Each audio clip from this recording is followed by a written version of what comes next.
बनौले रखस ई जनता ने पैसा देवे के स्टाइल ले जा के ना कलकतिया स्टाइल है ई आज से 10 साल पहले 15 साल पहले कोलकाता में ई पैसा दिहल जात रहे ए ढंग के मैंने कपड़ा ले खोल देवे ब्यास लोग नो तब वो पैसा झरझराते रहे केनियो ना केनियो से तब केनो ने केनो चाम में सट लेकिन ऊ आजो रूल ई लोग फॉलो करके चलता एकरा खातिर दिल से अभिनंदन भाई भगवान आप दोनों के चेहरे का मुस्कान हमेशा बरकरार रखे वक्त वाले की बाबा कि तेज दौड़ाई तनी अपना सवारी के रिधि सिद्धि असु भला भसन ही नहीं रिधि सिद्धि नारी के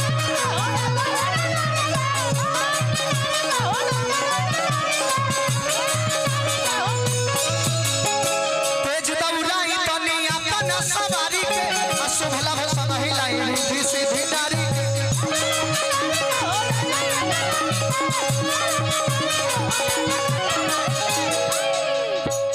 बहुरा सजल बाबे लड्डू आया के खोई पाए बाबा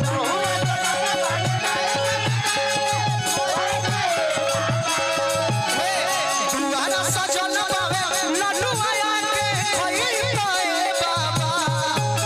तो करी ले पूजा नवाया बोनस मेरा नवा में ओई पाए बाबा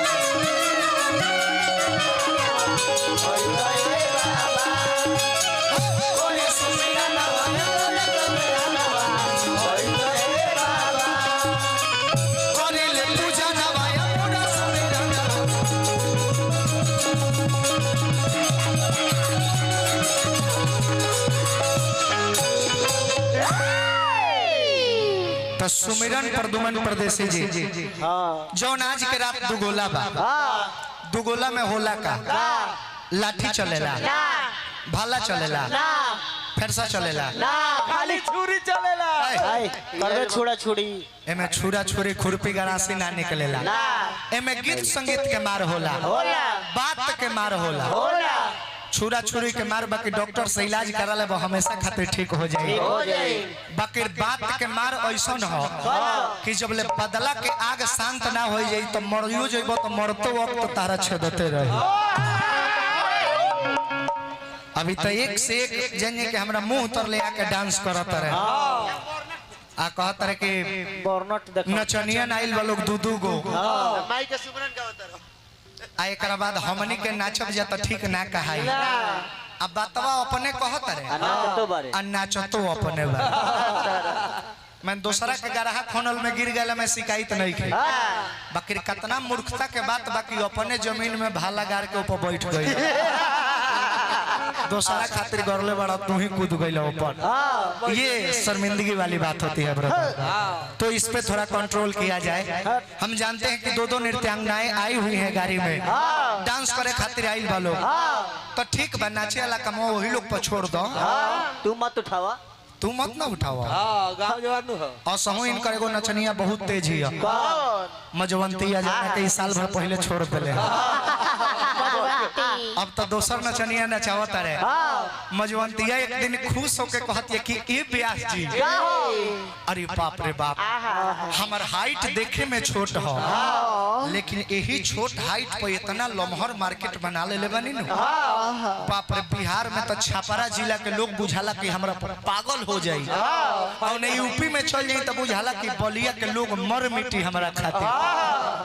इनकर एगो झलवहियावा कहता कि हो मजवंती छपरा तो बिहार में पड़ेला बलिया यूपी में पड़ेला आई दोनों अपोजिट साइड बा आई दोनों जगह जिलवा के फैन के कैसे तू खुश करेलू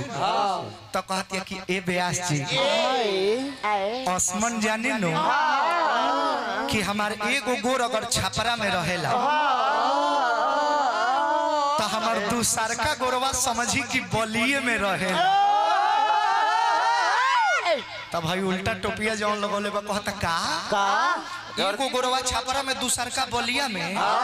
तब तो माझी वाला सबके मजा आ जाते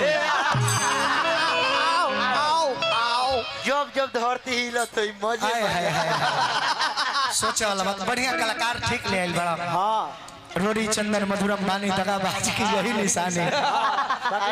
कैसे तनी कम ठीक है फाना रहे के चाहे बाकी भैया 2 साल एगोरा रहल रहे हमके एकरे बारी बा आओ बेग ढोता हम चाहब के सतेंद्र भैया हमरा आवाज के रवा सुनत होखे